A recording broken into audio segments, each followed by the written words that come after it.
Morning students. आज हम BA part 3 के द्वितीय प्रश्न पत्र अंतर्राष्ट्रीय संबंध में गुटनिरपेक्षता का गत जो व्याख्यान था उसके आगे गुटनिरपेक्षता के बारे में अध्ययन करेंगे। गत व्याख्यान में हमने गुटनिरपेक्षता क्या है, गुटनिरपेक्षता का अर्थ और इसकी जो उपलब्धियां हैं उसके बारे में अध्ययन किया था। आज हम गुटनिरपेक्षता की आलोचना के बारे में अध्ययन करेंगे। गुटनिरपेक्षता की आलोचना में पहला बिंदु है अवसरवादी और काम निकालने की नीति। आलोचक ये मानते हैं कि कुछ गुटनिरपेक्ष आंदोलन से जुड़े हुए जो सदस्य राज्य हैं वे अवसरवादी हैं। अवसर के अनुसार वो कभी अमेरिका की ओर झुक जाते हैं, कभी वे रूस की ओर झुक जाते हैं। नेक्स्ट है आदर्श और वास्तविकता में संतुलन बनाए रखने में असमर्थ। गुटनिरपेक्ष आंदोलन आदर्श और वास्तविकता में संतुलन बनाए रखने में कामयाब नहीं रहा है और जब जब ऐसा हुआ है तब यह आंदोलन कमज़ोर बना है। जैसे भारत पर जब चीन ने आक्रमण किया उस समय यह आंदोलन प्रमुख रूप से अपनी वास्तविकता के अनुसार कार्य नहीं कर पाया। नेक्स्ट है संकल्प, सहमति और क्षमता का अभाव। इसके जो सदस्य राज्य हैं उनमें संकल्प, सहमति और क्षमता का अभाव है। जैसे जातिवाद और रंगभेद की आलोचना तो करता है लेकिन अपने से या नॉन अलायंस से जुड़े राज्यों को बाध्य नहीं करता कि वे अपने यहाँ जाति विभेद को ना अपनाएं। यानी इसके सदस्य राज्य सम्मेलनों में मिलते हैं, विचार विमर्श करते हैं लेकिन निर्णय लेने की स्थिति में निष्क्रिय बन जाते हैं। गुटनिरपेक्षता के प्रति सदस्यों की संबद्धता संक्रमणकालिक है, स्थायी नहीं। राष्ट्रीय हितों की पूर्ति के लिए वो इससे जुड़ते हैं और स्थायी रूप से वो इसके साथ नहीं जुड़ पाते हैं। नेक्स्ट है संकटग्रस्त राष्ट्रों की सहायता करने में क्षमता और इच्छा का अभाव। नॉन अलाइन पर जब या नॉन अलाइन से जुड़े राज्यों पर जब भी कोई संकट आता है तो उस समय इस बाकी जो सदस्य राज्य हैं वो उसको संकट से उबारने के लिए कोई काम नहीं कर पाते हैं। जैसे 1965 में पाकिस्तान ने आक्रमण किया तो नॉन अलाइन सदस्य मूक दर्शक बने रहे।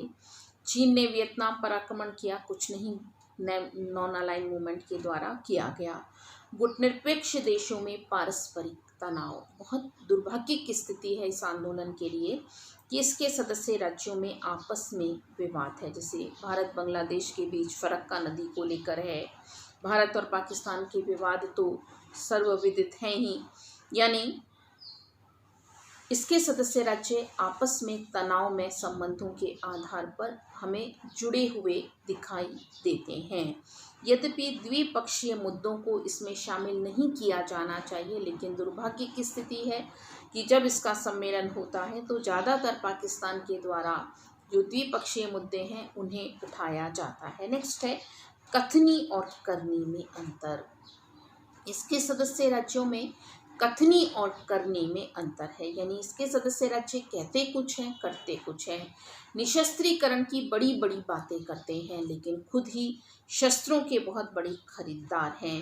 कहते हैं अंतर्राष्ट्रीय तनाव को खत्म करना चाहिए, अंतर्राष्ट्रीय संघर्ष को खत्म करना चाहिए लेकिन खुद ही संघर्षरत हैं।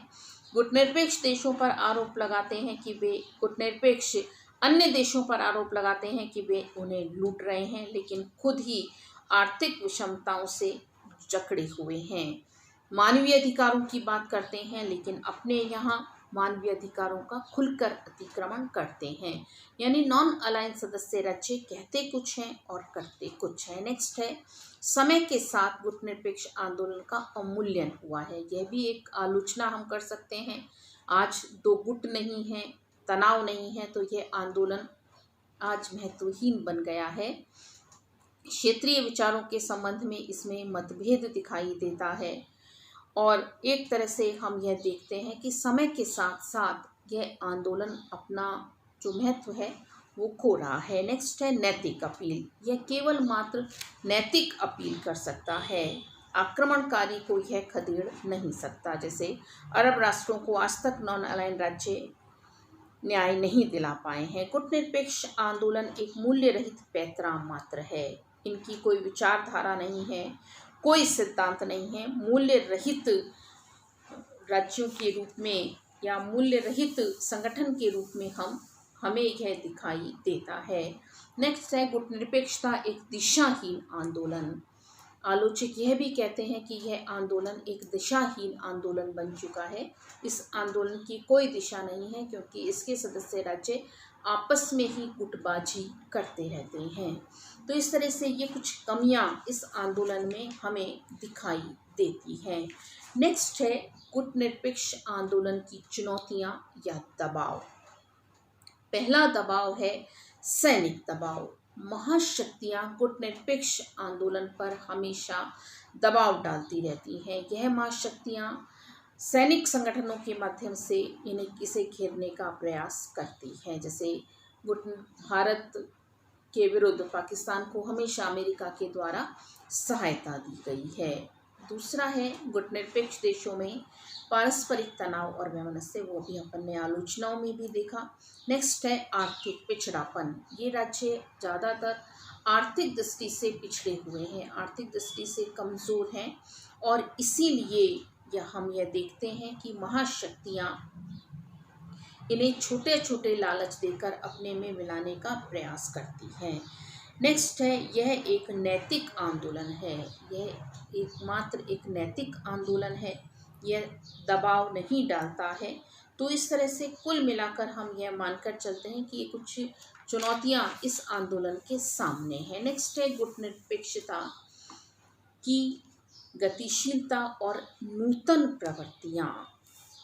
पहली है आज की गुटनिरपेक्षता अपने पुराने स्वरूप से इसलिए भिन्न और गतिशील है कि वर्तमान में